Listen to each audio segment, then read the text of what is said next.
You are listening to episode number 285 of Better Blood Sugars with Delane MD.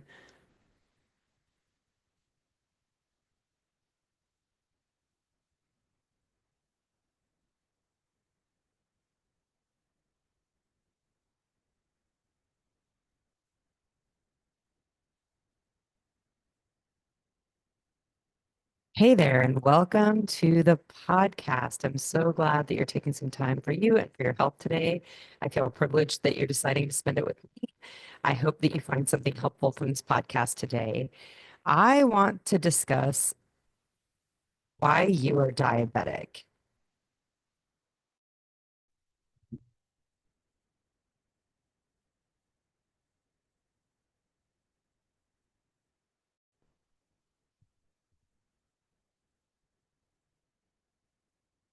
We are going to restart this podcast. So if you're watching on YouTube, I'm sorry. When I could hear this, there was glitches in the microphone.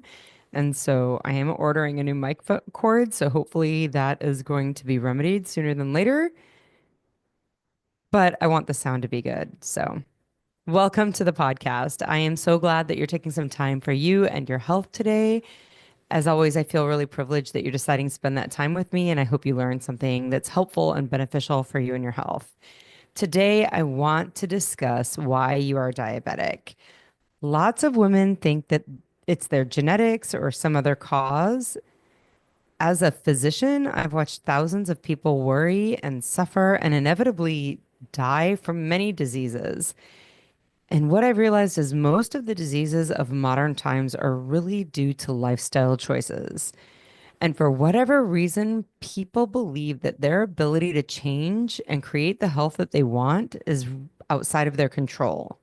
Whether they believe that the disease is related to their genes, whether they believe that they're addicted to a substance that they cannot walk away from, whatever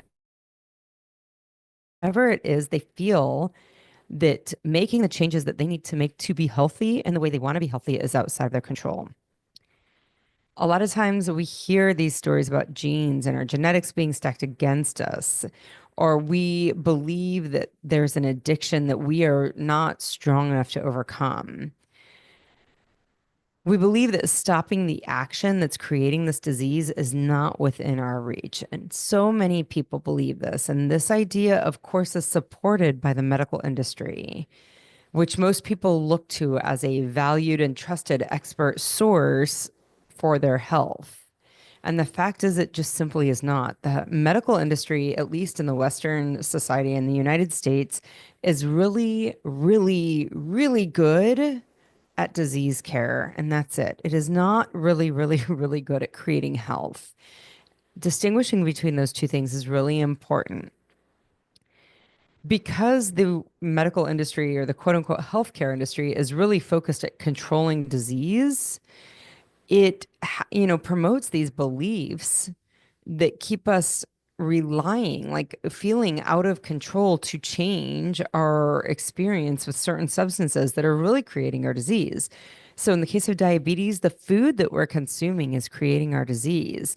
But many people can also see this very clearly as like this relationship with these substances and in diseases like COPD and heart disease and nicotine and cigarette smoking. Like we see that clear connection between the substance of nicotine and cigarettes and COPD and lung cancer and heart disease. We see it with drugs and alcohol. These chemicals, including the food, are really wreaking havoc on our biology. We also see this in other areas. We find ourselves feeling engaged or addicted to other behaviors, gambling, shopping, social media, pornography, all of these things. And they're wreaking havoc, maybe not on our biology, but on our relationships. We find that we feel very helpless. Like many people in these situations where they feel like they can't let go of it, they feel helpless in the presence of these chemicals or of these behaviors. These feelings of helplessness are really supported by ideas in our society. Like it's hard to have control in those situations, or it's nearly impossible to change, or it runs in my family. these beliefs, these ideas really keep us stuck and sick. And I'm not here today to argue the heritability of addiction or diabetes. I am really here to challenge this feeling of helplessness. That these beliefs about being out of control or impossible to change, or it runs in my genes and my family, those beliefs create feelings of helplessness to create the change that we're looking for. If fixing your diabetes is a priority in 2025, changing these beliefs is imperative to that. And that's what I want to talk about today. I want to talk about really what is causing type 2 diabetes in human beings. Not just in you, not just in women, not just in men, but in human beings.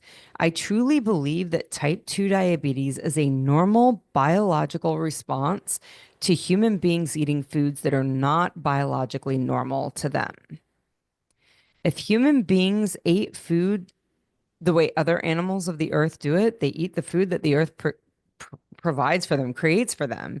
If human beings did that, they would not have diabetes, at least type 2 diabetes. But what we do is we eat foods that are highly ultra processed and ultra adulterated, right? Like we don't take food from the ground and eat it. We do things, we change that food. And those changes that we make to those foods is what creates type 2 diabetes. And when we can see that and see the science behind that, then we can kind of decide where is the control that we do or don't have. So today I want to talk about what causes type 2 diabetes and how type 2 diabetes is caused. And then I want to encourage you to determine, like evaluate and consider how much control you actually have over your diabetes and how much control do you want to exhibit over it. Before we get started, I do want to let everybody know we are in like the snowpocalypse right now. I am at home alone. It's a lovely evening alone. There's nobody in my home right now, so it's just me recording this, but it is early January 2025 and it is crazy snowpocalypse. So I have a big sweater on. I actually just took my stocking cap off. I have a space heater on. It's so cold and there's so much snow on the ground here in Kansas. So I hope everybody else is staying warm and safe. And I hope that maybe even you're listening to this in July and it's just cozy and warm for you. But um, hopefully there should not be any technical glitches. I hopefully worked all of those out early on in the podcast. So before we get started, I always want to remind you that if you are medicated for your type 2 diabetes, you must be very, very careful when you're making the dietary changes that I'm going to recommend in today's podcast. You have been medicated because of the way you've eaten in the past. If you change the way you eat, you're going to need to change those meds. If you don't, you can get very, very sick, the kind of sick that looks like hospitalizations and even death. And you're not making these changes to create death in your life. You're making it to create health, so you need to be careful. Okay. What that means is you need to start keeping a clear log of your blood sugars, and you need to call your primary care, the doctor that gave you the medications or the provider that gave you the medications for your diabetes. You need to call them and you need to determine with them how they want you to share your blood sugar logs with them and how they intend to share medication changes with you. There's going to be a line of communication open up. Every provider does this a little differently, but you need to get a clear line of communication open with your provider in order to stay safe if you are medicated for your type 2 diabetes. If you're not sure what to eat, if you struggle to figure out, like, oh, Delane says that we should be eating food that the earth makes for us. If you're not sure what is included and what isn't included, clearly there's going to be things that we as human beings eat that didn't come from the earth. Cottage cheese is a great example of this, right? Like, there's not a cottage cheese tree out there you're plucking a tub of cottage cheese from and eating.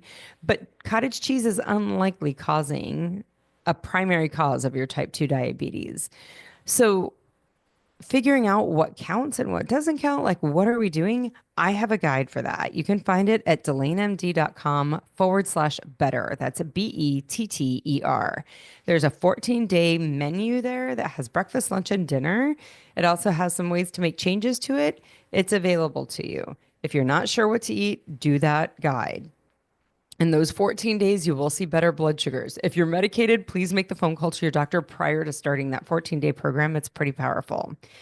If you've used that 14-day program and you saw amazing changes, but found that it was hard to apply that to the rest of your life outside of the 14 days, please set up a Better Blood Sugars assessment call. This is a 45-minute Zoom call where you and I will sit down and look at your data, look at your numbers, look at your blood sugars, look at your lab values, and then determine where maybe there are struggles in you doing this long term, or maybe what changes need to be made, where your obstacles are, how to overcome them. That's what these Better Blood Sugars assessment calls are. If for some reason you've done the Better Blood Sugar assessment, or I'm sorry, the 14 days to Better Blood Sugars,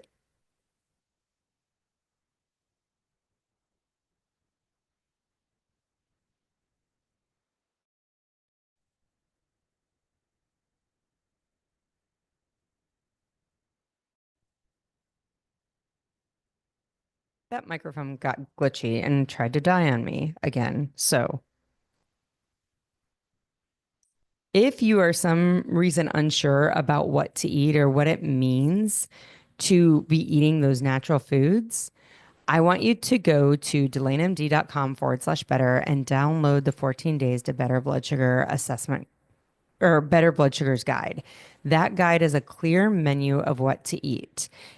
If you have done that and you aren't able to apply that long term, please set up a Better Blood Sugars assessment call. You can do that at calendly.com/DelaneMD/call, CALL. So I'm going to spell it all out.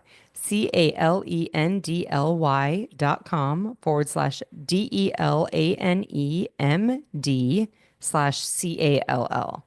These Better Blood Sugars assessment calls are 45-minute Zoom calls where you and I will sit down and we will look at your numbers, look at what you've been doing, look at what results you've gotten, and determine what your next best steps are. So make sure there's help for you. And none of this costs anything. There is help for you. If you are serious about fixing your diabetes, get the help that's available to you right now. Okay, so let's talk about the cause of type 2 diabetes and why you're diabetic.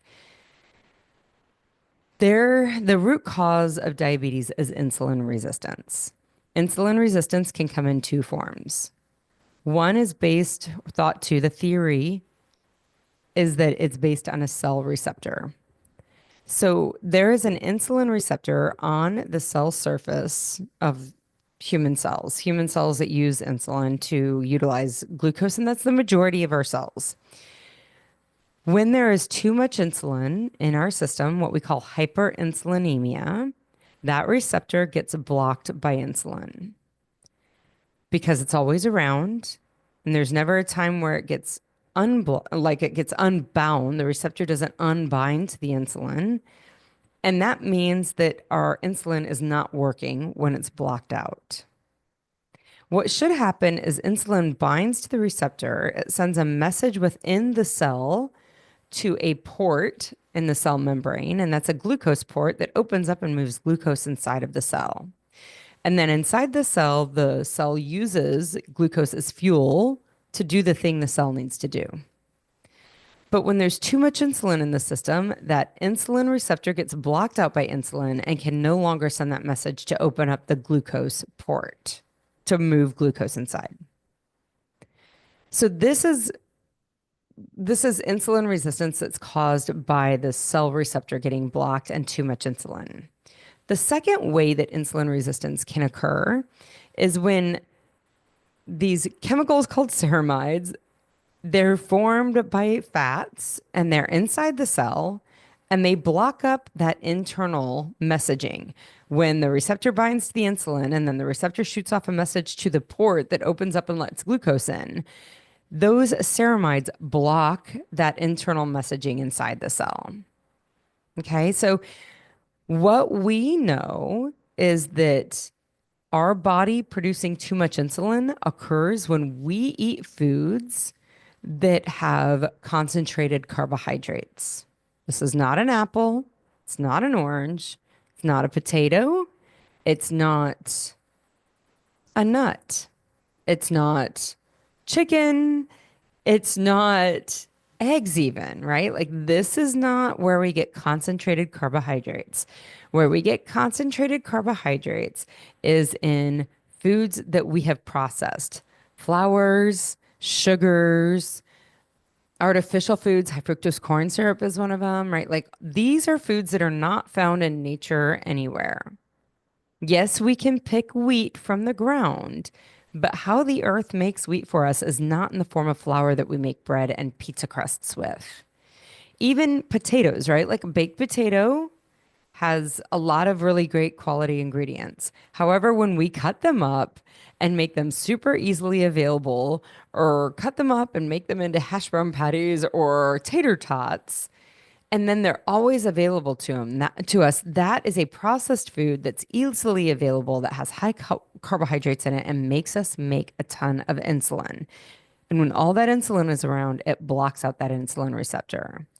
In addition, great example is this tater tot, right? They add oils, they add industrialized oils. We're not talking about butter. I mean, butter may or may not be a problem, but those are not the big players in developing this intracellular blockade, these ceramides. Those are going to be your industrialized, poor quality oils. These are your corn oils, your canola oils, your vegetable oils. These are the ones, and those are what are in all of the processed foods. Okay. These are the things that we have the best evidence for being the cause of insulin resistance. Are there other causes? Maybe. Are some of them genetic? Maybe. But before we go blaming this disease of type 2 diabetes on our genes, making these dietary changes, giving your best try at these dietary changes and seeing if you improve your health with that is the only way you'll know. Okay. Lots of people will talk about diabetes being genetic. And in my brain, it is genetic in the sense that all human beings, based on our biology, are predisposed to developing insulin resistance when we eat foods that are not natural to human beings. And that's what I'm talking about with this processed food. So if your bag comes from a box, a bag, or a wrapper, you really need to critique, is this a food that I can find in this form somewhere in the world? I get bags of apples and bags of oranges, right? Like we eat that at my house. That's a bag, but I can visualize in my brain where that apple came from on a tree. A box of crackers, like it's difficult to visualize where the food that you put in your mouth comes from on the earth because it doesn't. There's not a cracker patch somewhere that you're popping Ritz crackers off of. There's flour, there's sugar, there's vegetable oil that goes into a manufacturing plant, and the manufacturing plant creates a Ritz cracker that you eat. Okay. Those create high insulin levels in our bodies, our human bodies. That is genetically driven, but it's not something specific to your family genes or my family genes. This is the way the human biology is. So, again, the processed foods are the big issues. We can split hairs about protein shakes and we can split hairs even about bread. But certainly, they're no-brainer foods that you know are a problem. Sodas, Cheetos, Twix, Twinkies are just not food meant for human consumption. These are what I like to call recreational foods, kind of like recreational drugs. I mean, is a one-time use of a recreational drug a problem? I mean, if they're illegal, I mean, maybe, but alcohol is a recreational drug, right? There is no, I mean, one beer isn't a problem, but it's never healthy. It's never a healthy decision. We always understand that there is a risk with the use of that. And looking at these recreational foods in the same way, I think is really powerful to help you understand and start calling these foods what they are. This term recreational foods was by Shabani Sethi Dali. She's a physician out of Stanford, and she coined this term, and I think it's brilliant to really determine what foods and where they're necessary and where they're okay. Recreational drugs are never necessary and they're never healthy. And recreational foods are the same. They're never necessary. Women will say this all the time, but I have to eat foods. I don't have to do drugs. I don't have to smoke cigarettes. That's why it's different. And my answer to them is you never have to eat foods that are making you sick. They are not required in any way, shape, or form. they're recreational. Remembering that. I always remind people we are the only animal on the face of the earth that does not eat the food that the earth makes for us. Squirrels do not complain about acorns and ask for pizza at night, and deer doesn't get bored with grass and ask for Chinese food. We're the animals that say, yes, I see your lettuce, Earth. I see your cucumbers, Earth. I see your tomatoes, but I'm going to go ahead and eat Red Bulls and Doritos. And then we can't figure out why we're sick. This is why we're diabetic. It's because we're not eating the food that aligns with our biology. It's that simple. Women who are diabetic, people who are diabetic.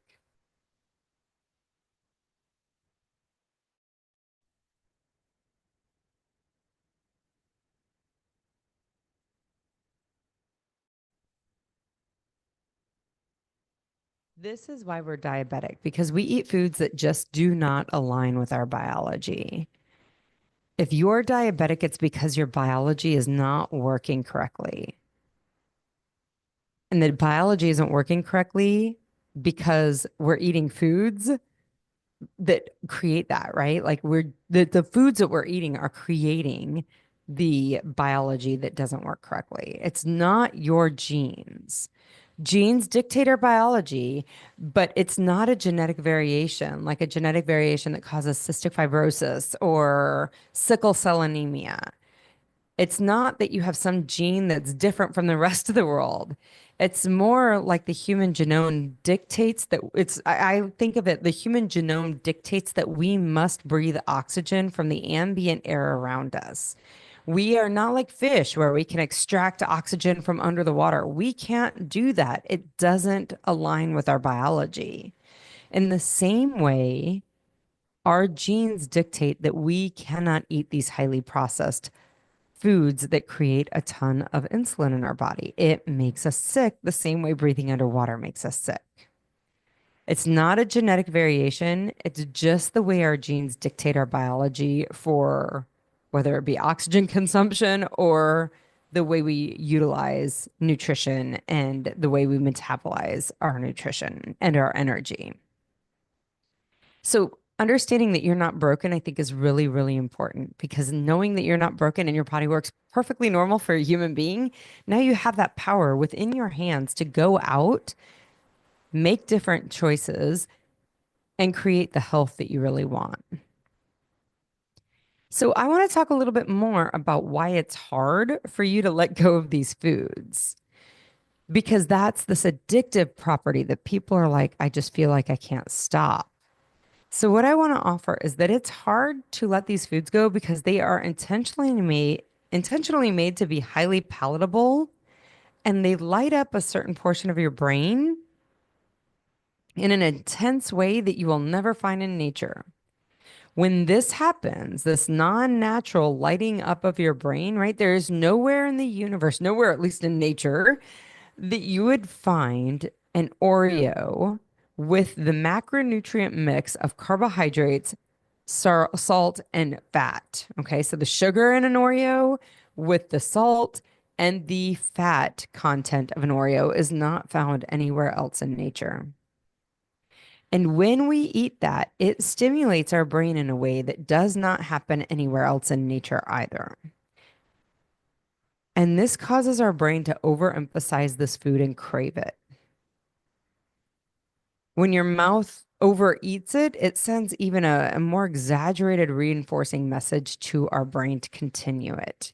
And then you overeat even more of that food, even when you know it's making you sick.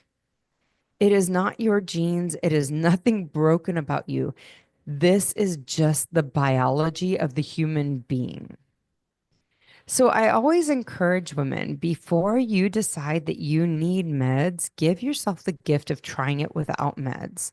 Understanding this information and that your body is responding to these things. And again, this is also true, I want to say, about cigarettes.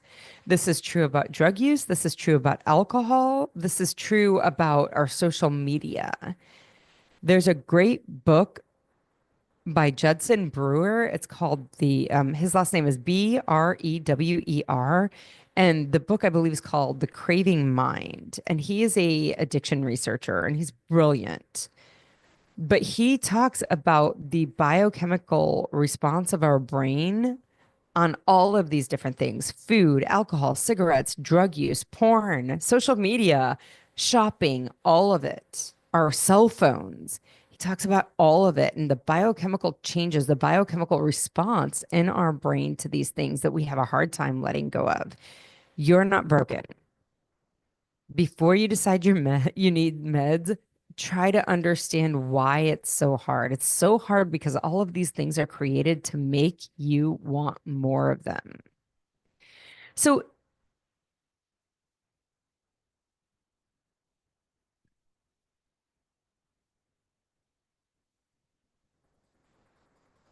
in the end, if you make these changes and you don't see the health results, like you don't see the changes in your blood sugars, you don't see the changes in your A1C that you want to see, I want to encourage you. We are lucky enough to live with the technology where there are meds.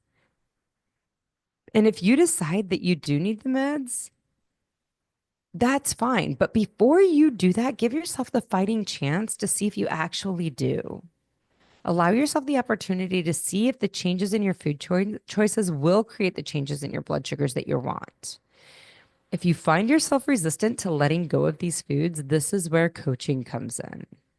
This is where coaching can be a big help to you. Coaching uncovers some of the deep-seated beliefs that we have about these foods. If you believe that food is not a part of the cause of your disease, like if deep down you're like, I don't think it's a food, I really think it's my genetics. My mom had it, my grandma had it, everybody had it. I don't think it's me, it's the genes. If you believe that, no matter how deep down it is, you will find it increasingly challenging to get the changes, to cut those foods out because you don't believe it's the problem. That is a coaching issue. If you're believing you're addicted to the food and you can't stop them, you won't be able to stop it. This is just the way the brain works. When the rubber, it comes time for the rubber to meet the road, your brain will be like, yeah, that's not it. I'm not even going to try it. If you believe that no matter what you eat, your blood sugars won't change, then you will continue to eat in a way that supports that idea, that proves that idea. That is what coaching works on. Giving yourself the fighting chance means cutting those foods from your life and seeing what happens with your numbers. But if you have these subtle beliefs that underlie your behaviors, you have to uncover those so that you can give yourself this fighting chance. When it's hard, right? When you feel resistant to doing the hard thing, it is something that you like coaching through so that you can start to rewire that. That rewiring and the practice of doing the hard thing over and over is what makes it easier. My friend, it does get easier. It's like riding a bike. It was hard at first, and there was falls and scraped knees, and it was miserable. But the more you practiced it, the easier it got. Riding a bike would have also never been easy or masterable if you continuously thought that, my folks should just drive me everywhere I need to be. I should not have to learn how to ride a bike. If you had resistant thoughts to riding a bike, it would have always been hard to learn.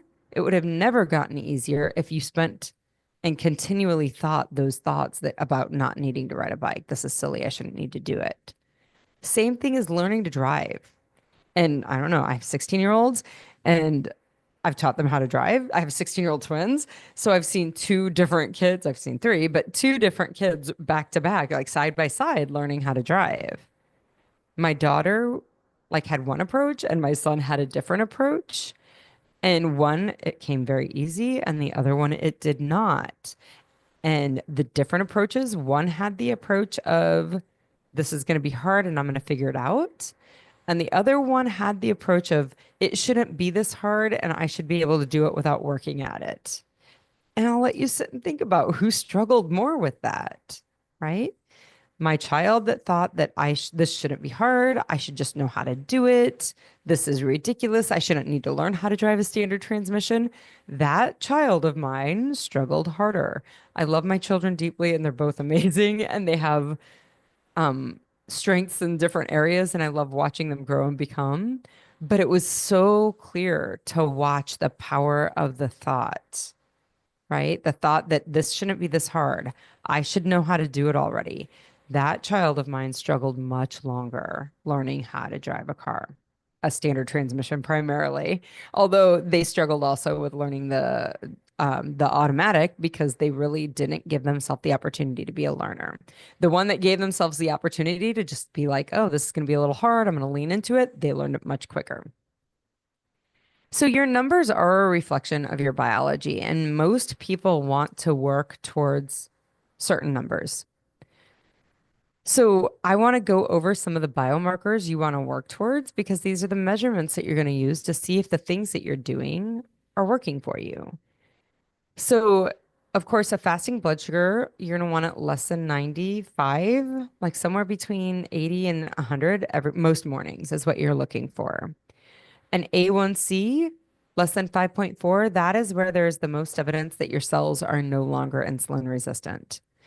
A fasting serum insulin level is a lab you'll probably have to request your doctor to do. They will not do it on their own. I mean, like that's not typically part of the workup, but we look for that being less than 7.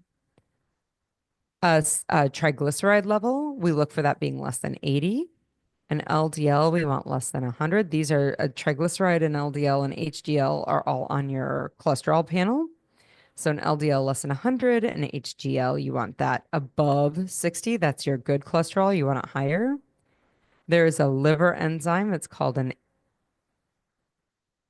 ALT. It's also called an SGPT.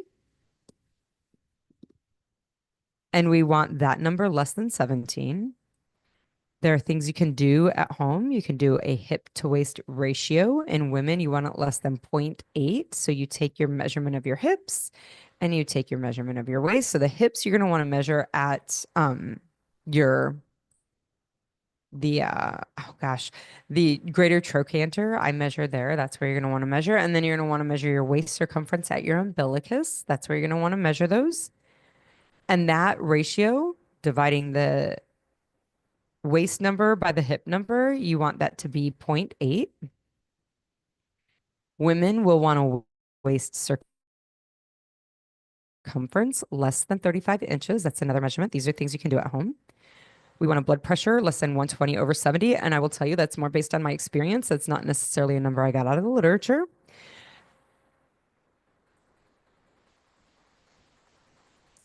And then lastly, you're going to look for a triglyceride to HDL ratio. So the triglyceride off of your cholesterol panel divided by your HDL, that division, that number that you get from that division problem should be greater than 1.65 in women. Okay, that's what we look like. Actually, it should be that 1.65 or less. I'm sorry.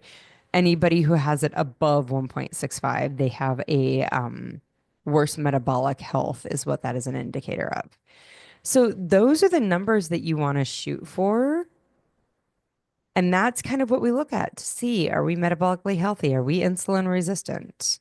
So looking at all those and bringing those into a normal range is what we're shooting for, but understanding that there's not one number and that it's not really related to, like, all of these things are heavily impacted from everything from our diet to our exercise to our sleep to our stress.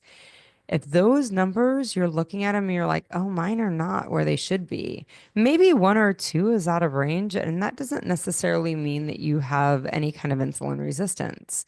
But if 60% of these numbers are out of range, and you kind of are looking at what you're eating and you're like, oh, I know I should be eating things that come from the earth, but the majority of what I eat doesn't. You should probably assume that there is some insulin resistance happening there. And then from there, making a decision about how you want to handle that. Many people, again, they're like, it's genetics. I have no control over it. And they don't even actually look at the numbers because they believe there isn't any control that they have over it. Here are the numbers. Compare your numbers to these kind of ideal or optimal numbers, and then decide, does the diet that I eat have some adjustments that I can make?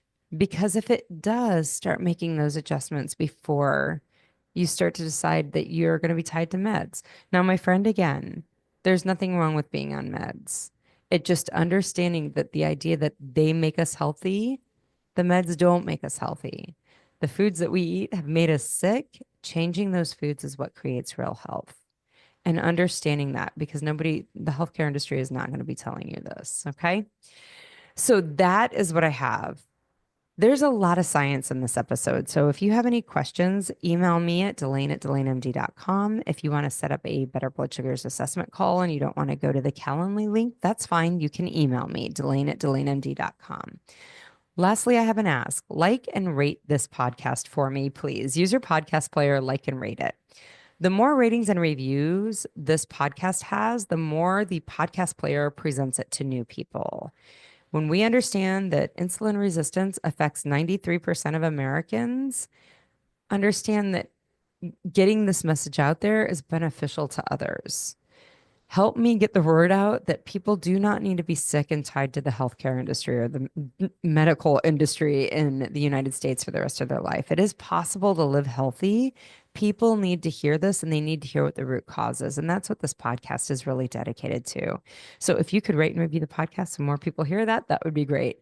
Last thing, I want you to keep listening. Keep avoiding the foods that are making you sick. Keep making the choice for your health